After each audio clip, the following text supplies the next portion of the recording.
Okay, Algebra 1.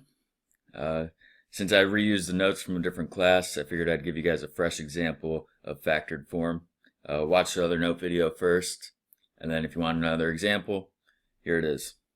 Okay, so this factored form, the function we have is f of x equals negative x minus 5 times x plus 1. Okay. First thing you want to do is you want to identify what's in the equation. You want to identify what a is, because remember, factored form equation is a times x minus p times x minus q. So we want to identify what a, p, and q are. Okay. Well, a is always a number out front. In this case, it's just a negative sign, which means it's negative 1. Okay. The p value, remember, in factored form, it's always the opposite of what you see, because that minus sign is already built in. So we have x minus p, x minus 5. That means the p value is 5, positive 5. And the q value is x minus q, but we have x plus 1. Okay? So really, that's, instead of plus, it's really minus and negative. So q is negative 1. Again, always the opposite of what we see. Alright, and we're going to find all the information we can, starting with the x-intercepts. The x-intercepts are easy from factored form, because the x-intercepts are just your p value and your q value. Okay. So your p value is 5, your q value is negative 1, so your x-intercepts are 5 and negative 1.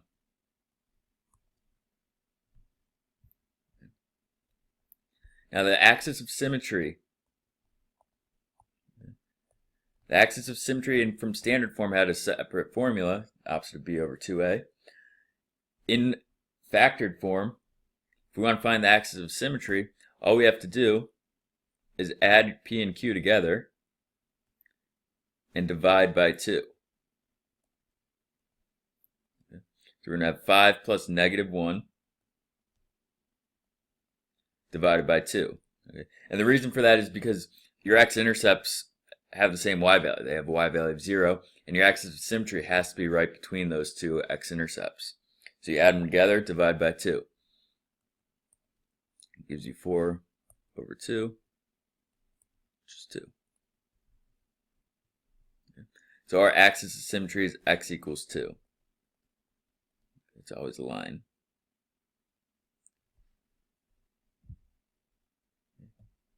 Next would be to find the vertex. If we know the axis of symmetry, we already know half of the vertex. Again, if you know the axis of symmetry, you know the x value of the vertex is 2. Okay. What we don't know is the y value of the vertex. If we want to find the y value of the vertex, we're going to have to plug in that 2.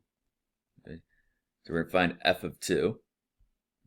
So we go back to our original equation, and wherever we see x, we're going to plug in 2. Okay. So it's going to be negative 2 plus 5, or was it minus? Yeah, it's 2 minus 5.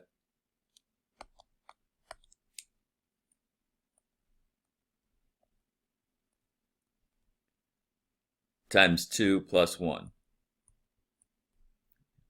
And again, this is going to give us the y value of the vertex. Okay. So we got the negative sign out front. 2 minus 5 is negative 3. Times 2 plus 1 is positive 3. So negative times negative 3 times positive 3 is positive 9. So the y value of the vertex is positive 9. So the whole vertex together is going to be 2 comma 9.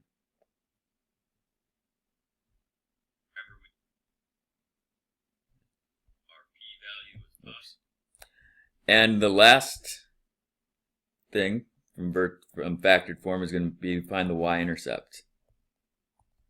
Okay. The y-intercept from factored form is always the a value times the p value times the q value. Okay.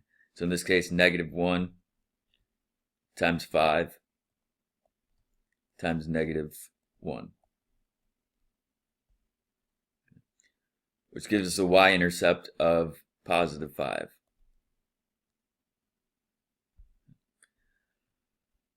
All right, and we could also say the opening.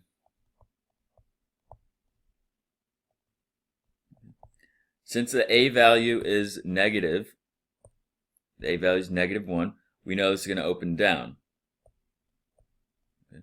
Since it opens down, we also know some other things. We know there's going to be a minimum, or a maximum, because it opens down. And the maximum value is going to be at the Y value of the vertex, which was 9.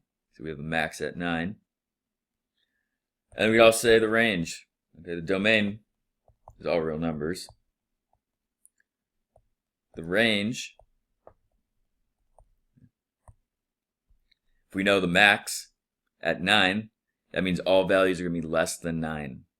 So all your Y values are going to be less than or equal to 9.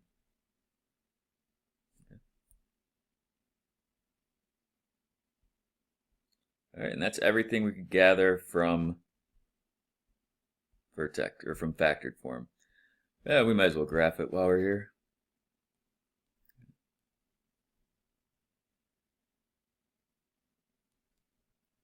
All right, so our vertex was 2, 9, so we need all that information.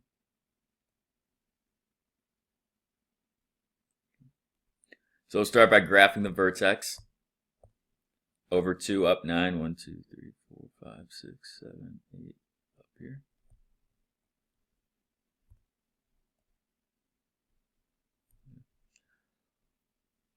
We know that x-intercepts, that was the first thing we found, the x-intercepts were -1 and +5.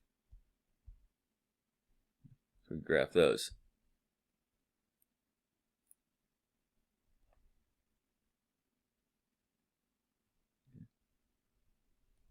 Now again, notice that our axis of symmetry, which we said was x equals 2, goes through the vertex and is halfway through those intercepts. So the axis of symmetry, we do a dotted line. And the last thing we found was the y-intercept. The y-intercept was 5. So on the y-axis, we put a 5, up 5. All right, so we have 4 points. We could always reflect, if we know 1 point to the left, we could always reflect it over to the right. And there's our 5 points.